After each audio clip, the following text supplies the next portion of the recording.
I walked into my own mountain lodge and froze when I saw my sister standing by the fireplace, giving a speech about her new vacation property.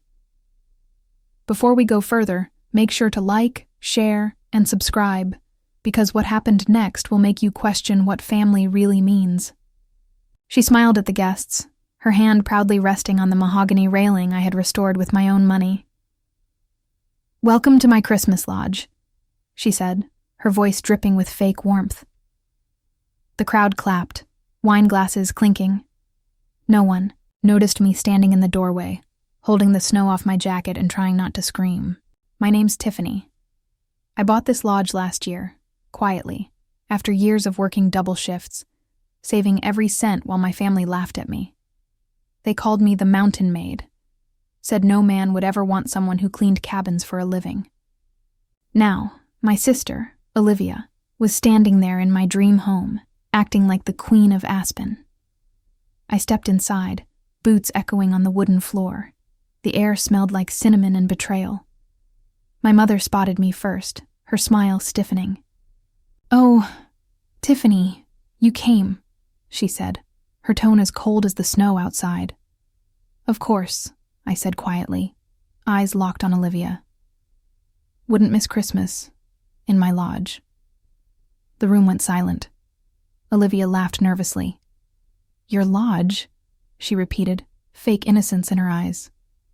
"Oh, honey, you must be confused. I bought this place months ago." I tilted my head, fighting a smile. "Is that what you told them?" Her face went pale for a second before she turned away, waving her hand like I was nothing but a distant cousin who'd shown up uninvited. "Let's not ruin the holiday spirit," she said. "Everyone, let's toast to new beginnings." I raised an eyebrow. "Sure," I said softly, reaching into my coat pocket. "Let's toast to the truth." The sound of glass breaking echoed through the room as everyone turned to look at me. And that was the moment everything started to unravel. Olivia's confident smile started to fade as I slowly pulled out a folded piece of paper from my coat, the ownership deed. The guests stared, confused, whispering. My mom's eyes darted between us, her hands shaking around her champagne glass. Olivia forced a laugh. "Oh, please, Tiffany. Don't embarrass yourself. You think anyone's going to believe that?" I looked straight at her.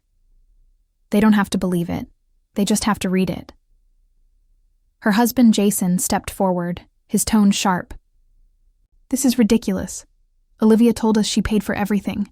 You're just trying to ruin Christmas." I handed him the paper calmly. "Read the signature at the bottom." He glanced at it, and the color drained from his face. The whispers grew louder. "Tiffany Collins," he muttered. The air thickened. Olivia's fake smile twitched, but she tried to play it off. You can't just walk in here and claim." "I don't have to claim anything." I cut her off. "I built this lodge. Every brick, every window, every single decoration you're showing off tonight. I paid for it while you were too busy posting pictures from parties I was never invited to." Olivia's jaw tightened. My mom tried to step in. "Girls, please, not in front of everyone." But I wasn't done. "You all laughed when I said I was saving up for something big. You said I was delusional. You said dreams don't pay bills. Guess what? That delusion is now worth $2 million. The crowd gasped.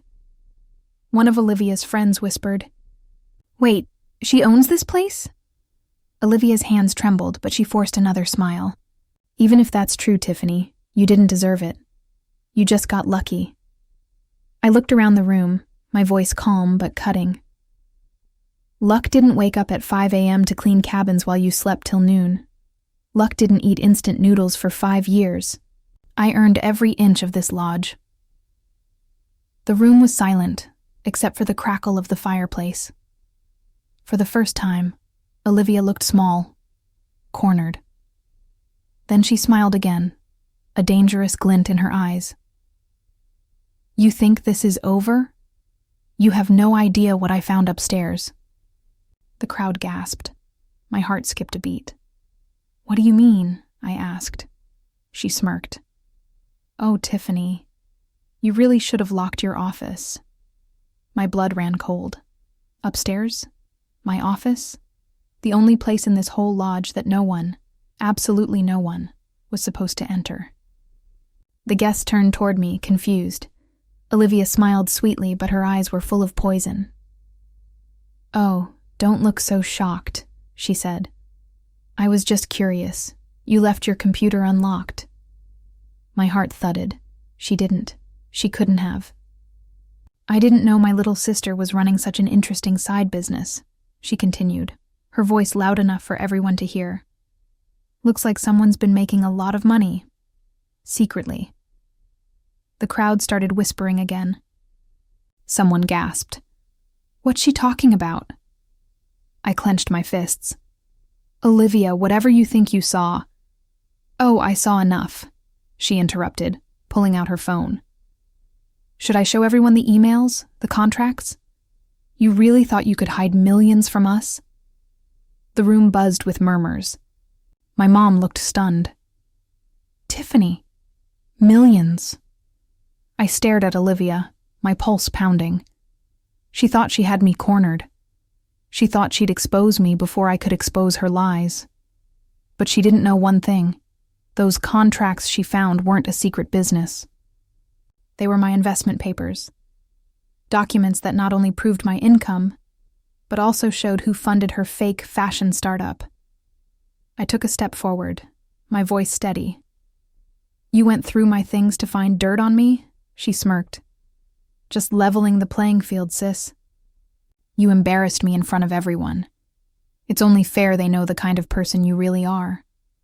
I smiled. Slow, deliberate, cold. You're right. They deserve to know the truth. Her smirk faltered. What truth? The truth about how your entire startup exists because of me. The gasps around us were louder now. Jason looked confused. What's she talking about, Olivia? I reached into my pocket again, this time pulling out a small flash drive. Every cent you used to start your business, I said, came from an investor you never met, because she didn't want you to know. Olivia's eyes widened. You're lying. I tilted my head, smiling faintly. Am I? The screen above the fireplace flickered as I plugged the drive into the TV port. The room went dark. And then, one by one, the files appeared. Bank transfers, messages, signatures, and every single one of them had one name at the bottom. Mine. Olivia's face turned ghost white. The screen glowed in the dim light, reflecting her panic as each document revealed another layer of truth. The crowd leaned closer, murmuring louder with every line that appeared. Her so-called investors, my money, her business partner, my shell company. Jason's mouth hung open. You mean Tiffany funded all of it? The boutique, the website, everything? I nodded slowly. Every single dollar. I believed in your dream, Olivia. I just didn't think you'd turn it into a lie. Her voice cracked, desperation creeping in. You set me up. I took a step closer. No, I saved you. I made sure your bills were paid when you maxed out your cards. I paid the rent when you couldn't. But instead of gratitude, you used my lodge, my money, and my name, and pretended it was all yours. The guests looked uncomfortable now. One woman whispered, She used her own sister? Tears welled in Olivia's eyes, but she tried to twist it. You don't understand. You always wanted to make me look small. No, I said firmly. I wanted to see you stand tall, but you built your confidence on lies, and tonight, it finally collapsed. A heavy silence followed. Only the fire popped in the background. Then, as if on cue, the lodge manager entered, holding a file. Miss Collins, he said, nodding to me. I have the updated ownership papers you requested. The bank has officially transferred the title, and the insurance under your name only. Olivia's lips parted, trembling. You changed the ownership? Correction, I said softly. I protected it. I knew you'd try something. The crowd fell into complete silence. Olivia stared at me, shaking. You planned this? I smiled faintly. No, Olivia. You planned your own downfall. I just gave you the stage. And just then, Jason set down his glass and muttered, Olivia, there's something else you should probably know. Her head snapped toward him. What are you talking about? He took a deep breath. You're not the only one who's been keeping secrets. The room collectively gasped. My eyes narrowed. What do you mean, Jason? He looked straight at me, guilt clouding his face. Because the night before you bought this lodge, Tiffany, Olivia wasn't alone. The air froze again, and Olivia's eyes widened in horror. Jason's words hit the room like thunder. Olivia's face went pale, her lips trembling. Jason, she hissed under her breath, don't you dare. But it was too late. He looked at me, shame heavy in his voice. The night before you bought this lodge, Tiffany, she found your bank email, the one that confirmed your payment. She knew everything before you even told anyone.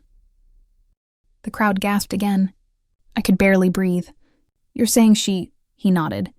She tried to stop the sale. She even called the realtor, pretending to be you, but the deal was already done. Olivia's eyes filled with tears, not from guilt, but fear. Jason, please. I stared at her, my voice cold.